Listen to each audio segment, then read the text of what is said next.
For the first time since the weapon banner changes in 2.0 and the addition of double banners in 2.3, Genshin is changing up the wishing system with the Chronicled Wish. More accurately, they're adding a new type of banner to wish on, and it is a very big deal, okay? It's got the community torn, with a lot of people thinking it's straight up dog, and a lot of people thinking it's pretty good. So I want to break down every single thing you need to know about this new banner in detail. I'm talking all the pros and all the cons. Yes, there are some cons, and one piece of huge advice that I think every single player needs to follow when they're pulling on this banner, or disappointment will await you.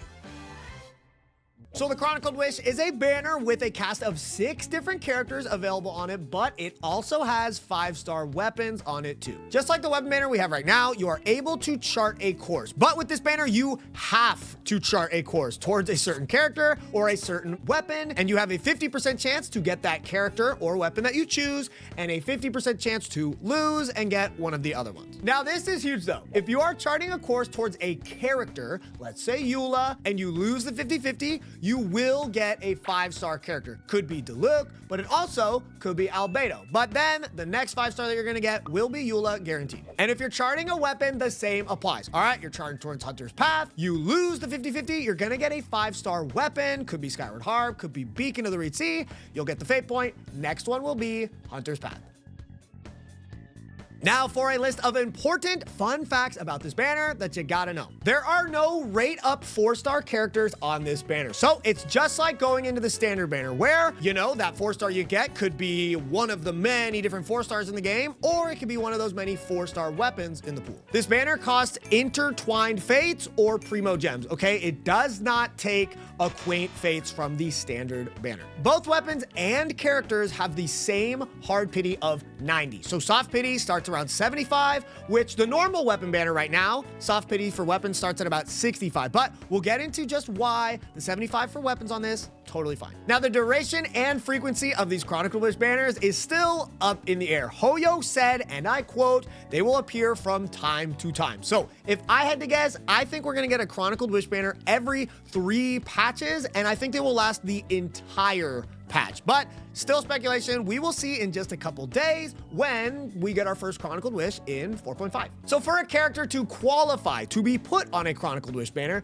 they have to have had at least 3 Event Wish banners in the past, and they need to have not had a rerun pretty recently. And finally, limited characters that are on this banner like Klee and Eula will still have opportunities to be on a normal limited banner in the future. All right, I know that was a lot of information, but I don't want to miss anything, okay? These are our primos, our moolah we're dealing with here, so hey, is a big deal. So there are definitely pros and cons to this banner for sure. And there is a ton of advice I want to give about navigating this banner. But first, let's start with the pros. So first, this is a way to guarantee a standard banner character that you want, okay? We've got Mona, Jean, and Diluc on it right now. Let's say you're a huge Jean fan and she has avoided you all this time because you can get really unlucky. I don't have Tighnari still to this day, okay? I'll probably get him from this, sheesh, okay? But dude, if you want this character, this is a way to guarantee a standard banner character you want, and that's pretty cool. Another big pro is that this is just another bonus way to get some of those limited characters that don't get rerun as often as we like, right? It's Klee, Eula, and Albedo right now. And the thing is I think that these 50-50s that you could lose are arguably a lot better than normal. I think losing your 50-50 to a limited banner character is crazy, okay? You could be going for Eula, and then you get Albedo on the lost 50-50. Maybe you didn't want Albedo. It always feels bad not getting the character you wanted, but this is something unprecedented in Genshin. I think it is really, really cool, but you could just lose to, you know, Jean, and it doesn't really matter. Now, not having rate up 4-stars on the banner is both a pro and a con, okay? For some players, it is a pro. They just have C6 of all these 4-stars. Maybe there's just a few that you don't have. And I mean, hey, the chances of just plucking out some 4-stars that may be useful to you or one you don't have is pretty cool, because sometimes we get really bad banners like right now, Xinyan, Ningguang, and Yao Yao. It's just not amazing. I'd rather have the opportunity to just start randomly plucking. Okay, so it's a pro for some, but a con for others. Now, the weapon banner is arguably better, okay? The normal weapon banner we have is a 37.5% chance to get the weapon you want, okay? It's a 75% chance for one of the two, but if you want just a specific weapon, it's only 37% chance. And you need 2 fate points to guarantee the weapon you want on banners as of right now. So if you want Staff of Homa, the other weapon you don't really like very much, you can get that weapon twice, spending so many primogems before you gotta get that third one and get your guaranteed Staff of Homa. Now, yes, I know the pity is 10 higher on this banner for the weapons, but dude, only having to lose the 50-50 once, getting that 1 fate point more than makes up for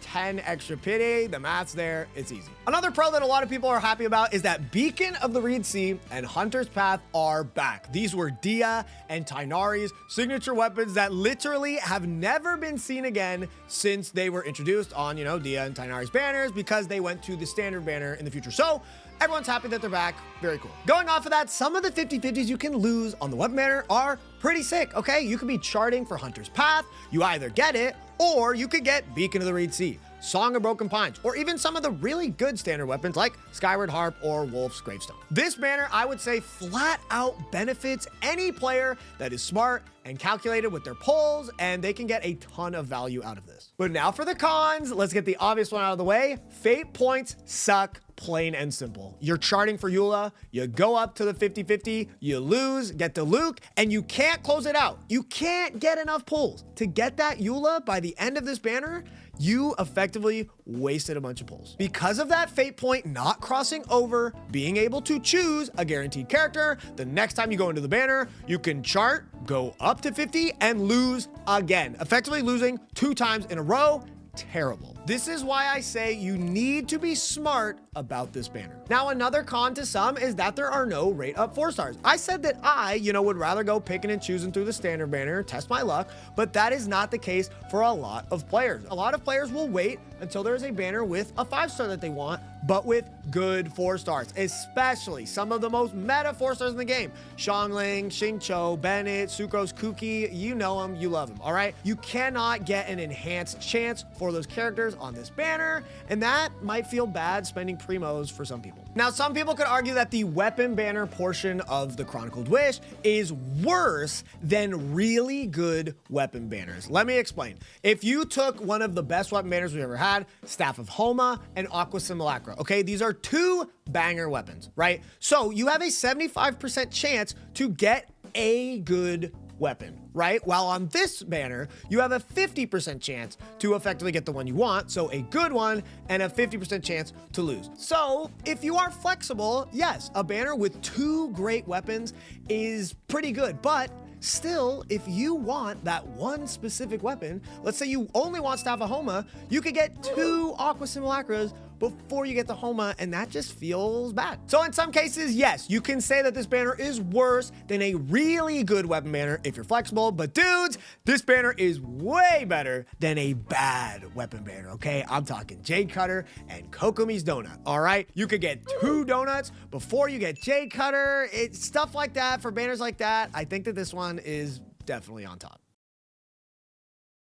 So now it is time for my full opinion on the banner and the biggest piece of advice that every single person watching this video right now needs to hear, okay? If you are an irresponsible primogem spender, this banner can eat you alive. I 1,000,000% recommend only pulling on the Chronicled Wish banner if you have enough wishes to guarantee 2 5 stars. That means 180 wishes, more likely like 160 wishes. If you want to get Klee, you need to have enough to go all the way up, lose to Diluc, and get all the way back up again to get Klee. Because that fate point does not carry over. When you are pulling on a normal limited character banner, every single pull that you do benefits you in some way, okay? It's either getting you closer and closer and closer to that soft pity and getting a 50-50 chance at the character you want, or you're getting closer and closer and closer to that guarantee that you saved up for whatever banner that you're on. But on this banner, if you go all the way up and lose, you got the fate point, and you don't do any more pulls, the next time you go into a Chronicled banner, you don't have a guarantee. Those pulls that you did previously did not end up benefiting you in a big way. So if you went up 70 pulls, you lost, you got the fate point, and then the banner changes, it's over, it's done, those 70 pulls did not help you get to your next goal in the same way that a limited banner does. This is obviously, you know, a money-making tactic, right? It's a fear of missing out, a FOMO. If you go in, you don't get the character you want. Now you're scared that the fate point's gonna go away and they get you to break out the wallet, okay? So please save yourself the stress. Save yourself the money and the primogems. Only go into this banner if you have enough to get 2 5 stars, please. Now, even with that big reality check that I just dropped, what do I think about these banners? Okay, all in all, I think that these banners are a net positive thing for us, the Genshin player base. It gives players more opportunities to get some of those older characters that they like with arguably better 50-50 losses. I just think more options to the players are always a good thing. Yes, this banner can get confusing with the fate points and the pity and the charting the cores. I totally agree. So that in itself is a negative. It could confuse players. They might go in, they might make an oopsie and end up wasting primogems, which is why I wanted to make this video in the first place. I don't want anybody to make that mistake, all right? But that still doesn't change that having more options to the player is a good thing. So even after this video, if these banners still confuse you a lot or they scare you and you don't want to mess with it, just don't pull. Act like these banners don't exist. Straight up, just go about your merry way, playing Genshin, pulling on regular limited banners. But I think for players that do want these banners, it is a W that we have more options, especially because they have Beacon and Hunter's Path, bringing those back, another win for the community. So look, I know videos that go over banners, percentages, rates, whatever can get pretty dank. I just hope that this video helped you understand these banners a little bit more so that you guys don't go out there and make a mistake. And maybe, hey, you guys score a freaking W off of this banner. That would make me very happy. All right, guys, we did it. We hit 50K subs on the YouTube. I could not have done that without you and your guys' support. So thank you oh so very much. But we are not stopping, okay? We will have a party on Twitch. Go check out the Twitch, okay? But hey, 100K is next. I'm still live over on Twitch doing this crazy ass Abyss challenge, okay? I've been live for over 2 weeks straight and we're getting close to the climax. So hey, come check out the Twitch. It has never been a better time to join in, okay? Huge shout outs to the patrons as always. Thank you so much, Zick, Launcey, Junon, Espangle, Wolf, Denzel. I appreciate you guys oh so very much. Seriously, thank you guys. You know what? I'll see you guys in the next video. I'm gonna get going. Have a fantastic day, everybody. See you later.